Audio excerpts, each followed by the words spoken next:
Alright folks, let's go over this and get started making some mead. So, I'm going to go over the first two things I definitely would get. That is an airlock. This is going to keep stuff from getting into your must while it's fermenting. Must puts off CO2, gnats love CO2, they will try to get in here. You will have a bunch of dead gnats in here. Especially these 3-piece ones, which is why I actually don't normally like these ones, because stuff can get in. Well, more gnats can get in that than the S-bend type, which is what I have here, which is what I'll be using this time. And number 2, sanitizer. You can get the powdered stuff, One Step, or Star Sand. It's got a little thing like stable gas, so you can get your ½ ounce or whatever, and then just follow the instructions on that. You do want to sanitize everything. Sanitize anything that's going to touch the honey and the must and whatever. Sanitize it every time. If you set it down or if you get something on it, sanitize it again before you use it again. Obviously, our honey has gotten very expensive. This is like over $100 worth of honey. So if you got a hookup on that, good for you. I wish it hooked me up. Actually, I might be getting a 5-gallon bucket of it just to have it. It's a good prep. So we're mostly going with the orange blossom honey, and then I have this because I was just a little short. That's only 12 pounds, and more like to be at 15, so I'll start off with those, take a reading, and see if I need that. Speaking of reading, where did I don't see the hydrometer. I need to go find that. All right, well, we'll just move along. Long baster. This is going to be used for taking samples in the carboy. Graduated pitcher, plastic tubing. This is for use with the hydrometer. This is what you use. You take your must out, put it in here, dip the hydrometer in, and it tells you what your sweetness is, and then we'll go over that later. Quality funnel.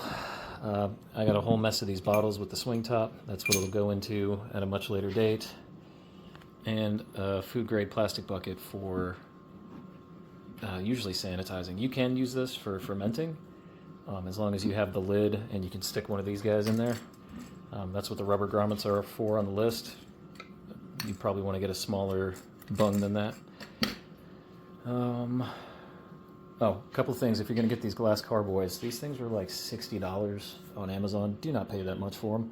They're all over Facebook Marketplace. I got these for 20 bucks a piece. I got 2 of these, and I got a 5-gallon one, all for 20 bucks. So do not pay $60. If you are going to go with these, you have to get a bottle brush to clean the inside and something to stir with. This is a little thing that you stick in there, stick it on the end of a drill, and you can agitate your must and do whatever you need to do for degassing or whatever.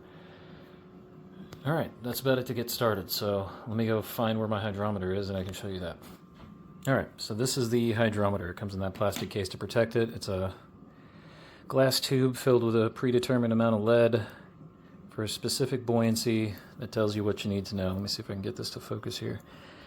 They're all going to have triplex, like 3 different diagrams on them. That's bricks. I don't use bricks. You can learn that if you want. I don't know how to use it. I don't even know what that one is. This is specific gravity. So 1.00, if I were to fill up this graduated cylinder, water would be 1.00. As we add the honey to it, we're going to go further up. So my target gravity for this brew is going to be somewhere between 1.100 and this 1.11 down here. So there's some math involved with that. I'll go over that at a later time. Right now, I'm going to get to sanitizing all this crap and get started. Alright, so here we are. Everything's sanitized. It's a good idea to throw a towel down. You're probably going to make a mess at this next part. I pretty much just put a gallon of water in here, and it was 1 tablespoon. I used the powdered stuff over there. 1 tablespoon per gallon, and then I cleaned everything over here, and then I poured a gallon of water in there with another tablespoon, took the brush, brushed it all out, shook it up real good, made sure I double and triple checked. I actually cleaned it twice just because that's a new one and I'm not sure what was in there before. But we have our hydrometer sitting here soaking in sanitizer. Got the bung down there, funnel, and then this guy, the stirrer. So anyway, next thing we're going to do is we're going to add both of these things of honey. These should equal 12 pounds. I have a scale here, so I'll weigh it out. So I will throw the honey in with the funnel. The thing about this funnel well, the thing about any of the funnels, if you're using a funnel, you're going to have a bunch of honey stuck to the inside of it. So there's a specific order to this. I do the honey first, so that way we can then use the black tea. So the black tea is going to give you more body to the final product. I also have some lemon peel in there. I'm through the peel of 2 lemons in there for taste. It should bring out the blueberries that I'm going to add. This is 6 pounds of blueberries. So, but first things first, I'm going to put the honey in, then the tea, and I'm probably going to filter out the lemon peel that's in there. So honey, tea, blueberries, and then I'll check back with you. So side note, this goes a lot faster if you warm the honey first. Don't boil it or anything, but if it's just a little bit warmer, it flows a lot faster. This is going to take me a minute. All right, so I poured the first one in, but there's still honey in there, and I paid for it, so I'm going to get it. Just going to get some of this warm tea. Shouldn't need too much. Put that in there, shake the hell out of it, and get the rest of the honey out. So I'm doing this based off of weight, but I weighed the container first, so I'll just weigh the container after. Then it'll tell me exactly how much honey I put in there. All right, so we got 14.585 pounds of honey in there finally. So now it's time to add the blueberries, because that's all honey. So as far as blueberries go, if you want to get stuff that's organic and unmessed around with as possible, this is just straight, it says wild blueberries. Check the ingredients list, make sure that there's absolutely no oils. That's usually only a concern with like dried fruit, and you don't want that stuff in there. So I'm gonna get this added and be right back. Okay, so we got the blueberries added. They were more frozen than I would like, so I have some water heating up on the stove just to get it nice and warm to hopefully melt those. You don't want to introduce yeast to freezing cold stuff like that. And then I'm making sure the Berkey's full, and then we're going to add water. So the warm water to melt the blueberries, and then some cool water just to about halfway, and then I'm going to stir it all up. Because you don't want to stir it when it's full. I mean, I guess you can, but I don't want to. I want to stir it now and then add the rest of the water later. It's just easier that way. I don't know, I'm tired. Alright, so we got all of our blueberries and honey. Let's see. This one's actually marked out.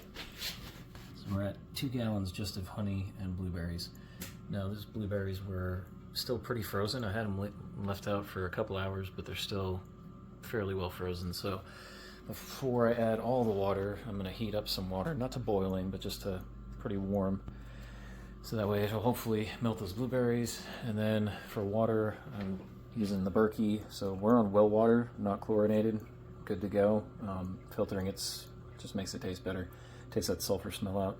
If you have chlorinated city water, you do not want to use it. You want to either buy spring water, or if you have a Berkey, once you put it through, the chlorine's pretty much aired out or whatever, so you should be good to go there. So topping it off, making sure we still got water. I got a gallon sitting there. I got a little over a gallon there.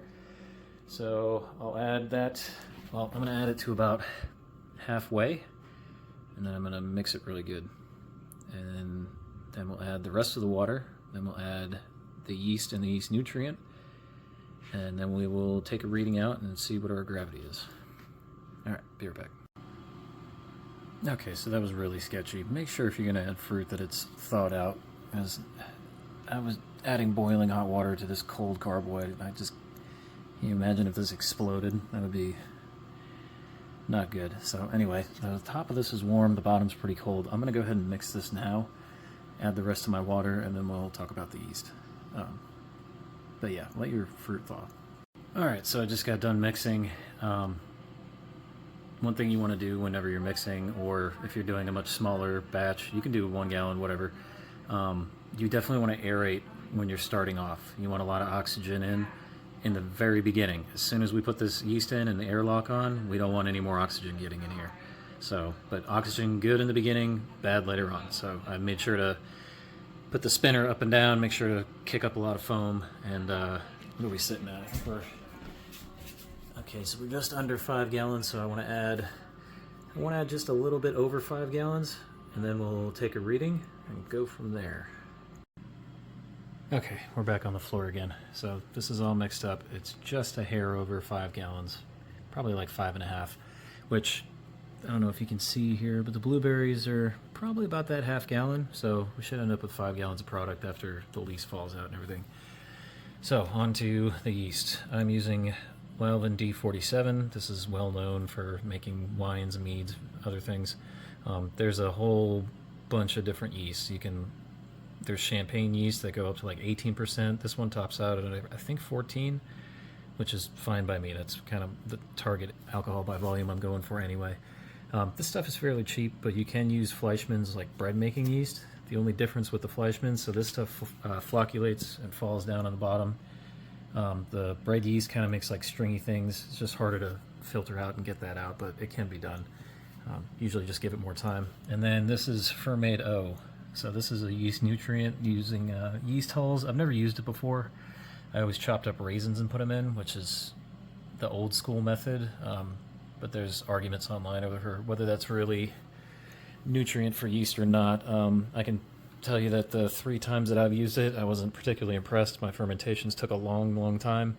So a lot of people step feed this. They do a little bit after, 4 or 5 days or something. I'm just doing the initial bit, and we'll see where that takes us.